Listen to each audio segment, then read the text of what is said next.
Hello everyone, I am Lakshmi Sharma. आज हम Chandigarh PRT exam का मैथ्स पोर्शन है जो अप टू 10th क्लास तक का वो स्टार्ट करेंगे। हमारा चैप्टर का नाम है वास्तविक संख्याएं, रियल नंबर्स। देखो, इसका फर्स्ट क्वेश्चन है, परिमेय संख्या 33/2⁻² इंटू 5 का दशमलव विस्तार किसके पश्चात समाप्त हो जाएगा। इसको हम कैसे सोल्व करेंगे। देखिए, सबसे पहले हमें इसका जो डिनोमिनेटर है उसको सोल्व कर लेंगे। ठीक है, 33/2 इंटू 2 इंटू 5, यहाँ हो जाएगा हमारा 33/5 2 जा 10 और इंटू 2। देखो, इनको हमने मल्टीप्लाई कर लिया और 2 को ऐसे कैसे रख लिया।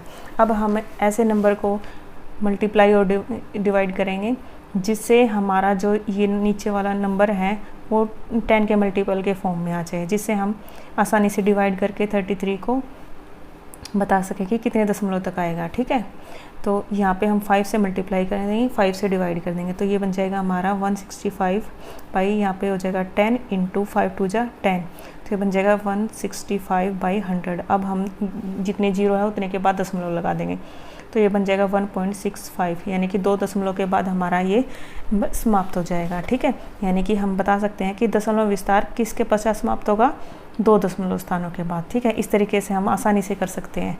वैसे आप इनकी मल्टीप्लाई करके इसको डिवाइड करके भी कर सकते हैं, बट ये एक आपका इजी मेथड है। ठीक है, और सेकंड क्वेश्चन है, किसी पूर्ण अंक m के लिए प्रत्येक विषम पूर्ण अंक किस रूप का होगा। देखो, m कोई पूर्ण अंक है, कुछ भी हो सकता है, 1 2 3। ठीक है, m कोई पूर्ण अंक है तो किस फॉर्म में होगा कि हमें विषम नंबर मिल जाए। देखो, अगर m ले, m की जगह तो हम कुछ भी नंबर ले सकते हैं, मतलब ये m हमारा पूर्ण अंक है तो m ये तो होगा नहीं। क्यों नहीं होगा, क्योंकि अगर देखो हम 1 लिखेंगे तो ये विषम होगा। अगर यहाँ पे 2 लिखेंगे, 3, यानी m को कुछ भी लिख सकते हैं, यहाँ पे 1 2 3 4 5 अप टू कुछ भी लिख सकते हैं, तो उसमें हमारा इवन नंबर भी होंगे, ओड नंबर भी होंगे, तो इस वजह से ये आंसर हमारा नहीं होगा। यहाँ पे m+1 लेंगे। देखो, जैसे मैंने अभी बताया था आपको, m की जगह पूर्ण नंबर कुछ भी ले सकते हैं, 1 2 3 4 5 अप टू इन्फिनिटी। ठीक है, तो वहाँ पर अगर हम यहाँ पे अगर m की जगह 1 लेंगे तो 1+1 क्या हो जाएगा, 2 हो जाएगा, जो कि हमारा इवन नंबर है। और हमें चाहिए क्या, ओड नंबर, यानी विषम पूर्ण अंक के रूप में बताना है कि कौन सी इक्वेशन बनेगी, कौन सा नंबर होगा। ये भी नहीं होगा। ठीक है, अब ये है 2m क्या होता है हमारा, जो हमारा ये m है वो 2 का मल्टीपल होगा, ये 2 के मल्टीपल होंगे जो भी हमारा आंसर मिलेगा। जैसे अगर हम m की जगह 1 रखेंगे तो 2 आएगा, अगर m की जगह अगर हम 3 लिखेंगे तो 6 आएगा। तो सारे आंसर हमारे कैसे आ रहे हैं, इवन नंबर में आ रहे हैं, तो हम ये भी नहीं बता सकते, ये भी नहीं होगा हमारा आंसर। तो D है हमारा 2m+1, ये हमारा आंसर होगा। देखो, अभी मैंने बताया था कि 2m जो भी होगा आपका इवन नंबर देगा। ठीक है, और उसमें अगर हम प्लस कर दें तो वो ओड नंबर बन जाएगा, तो इससे क्या होगा, ये हमारा आंसर आ जाएगा। प्रत्येक विषम पूर्ण अंक किस रूप में होगा हमारा, 2m+1 में।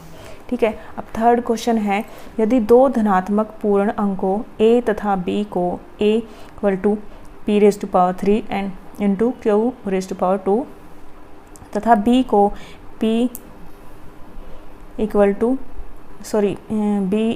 p इंटू q⁻³ के तौर पर लिखा जाता है, तो p q अभाज्य संख्याएं हैं, जो तो HCF AB है। HCF क्या होगा, देखो हमारा नंबर क्या इन्होंने क्या दे रखा है, देखो A को बोला है इन्होंने p³ एंड इंटू q², और हमारा B है p इंटू q⁻3।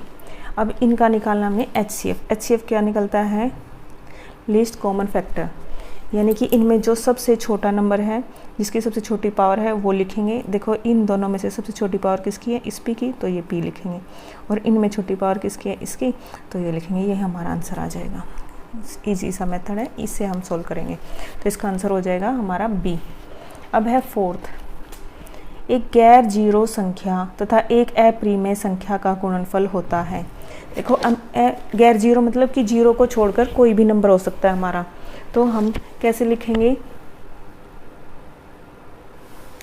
देखो, तो हमारा आंसर क्या होगा, यहाँ से हमेशा अपरिमेय संख्या को हम किसी भी नंबर से मल्टीप्लाई करें, यानी कि हम किसी भी जो हमारा परिमेय संख्या होगी उससे मल्टीप्लाई करें, हमेशा अपरिमेय ही आंसर देता है। ठीक है, जैसे अगर हम 1 को अपरिमेय संख्या क्या होती है, देखो जैसे हमारी अप्रीमेय संख्या बताती हूँ, जैसे √2 हो गया, √5 हो गया और हमारा √3 हो गया, ये क्या है, अप्रीमेय संख्या है। अगर हम इनको किसी भी पूर्ण संख्या से मल्टीप्लाई करेंगे, जैसे हम 2 से कर रहे हैं, 2 क्या है हमारा, एक पूर्ण संख्या है, अगर इसे मल्टीप्लाई करेंगे तो आंसर क्या आएगा, 2√2।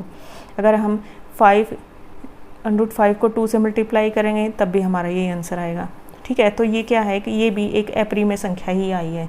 ठीक है, तो हम किसी भी पूर्ण संख्या को अप्रीमेय संख्या से मल्टीप्लाई करेंगे तो अप्रीमेय ही आएगी, हमेशा अप्रीमेय ही आएगी। अब यदि 65 तथा 117 का HCF 65m - 117 के रूप में व्यक्त करने योग्य है तो m का मान है। तो m का मान क्या होगा यहाँ पे, इसका आंसर है 2। कैसे होगा, देखो हम HCF हमें किसका निकालना है, 65 और 117 का। इसको हम कैसे सोल्व करेंगे, इसको हम इनका HCF निकाल लेंगे। एक तो हमारा 10th क्लास में यूक्लिड मेथड है, उससे भी कर सकते हो, पर अगर जिसको 10th का सिलेबस वो नहीं लर्न है, नहीं ध्यान है, तो अब एक ईजी मेथड भी आपके पास, डिवीज़न मेथड। यूक्लिड मेथड से भी कर सकते हो आप, डिवीज़न मेथड से भी। मैं यहाँ पे आपको डिवीज़न यानी भाग विधि द्वारा HCF निकालना बता रही हूँ।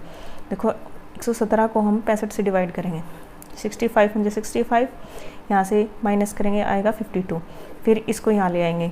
ठीक है, फिर डिवाइड करेंगे, 52 बन जाए 52। जब तक हमारा 0 रिमाइंडर नहीं आ जाता तब तक हम डिवाइड करेंगे। यहाँ से आ जाएगा 13, फिर यहाँ पे 52 लिख लेंगे। ठीक है, यहाँ पे 13 4 जा 52, हमारा रिमाइंडर आ गया 0। ठीक है, तो यहाँ पे जो हमारा 13 है, देखो अब इन्होंने क्या दिया है, 65m - 117। देखो क्या दिया इन्होंने, यदि 65 तथा 117 का HCF, ये जो ये है, ये क्या है, इन दोनों का HCF है, के रूप में व्यक्त करने योग्य है तो m का मान क्या करें, यानी कि ये HCF है ये, और हमने HCF निकाला कितना है, 13। इन दोनों का HCF कितना निकाला हमने, 13।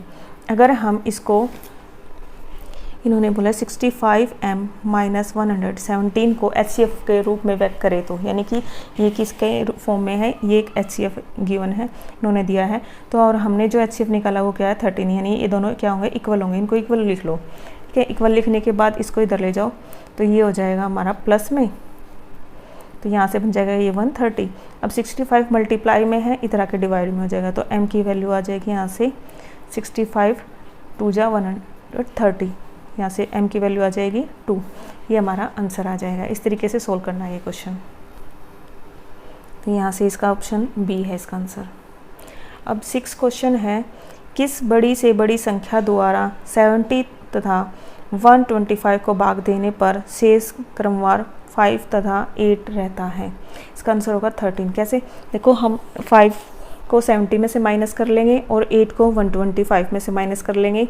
ठीक है, और इन दोनों का HCF निकाल लेंगे। हम क्या करेंगे, देखो हमारा क्वेश्चन क्या है,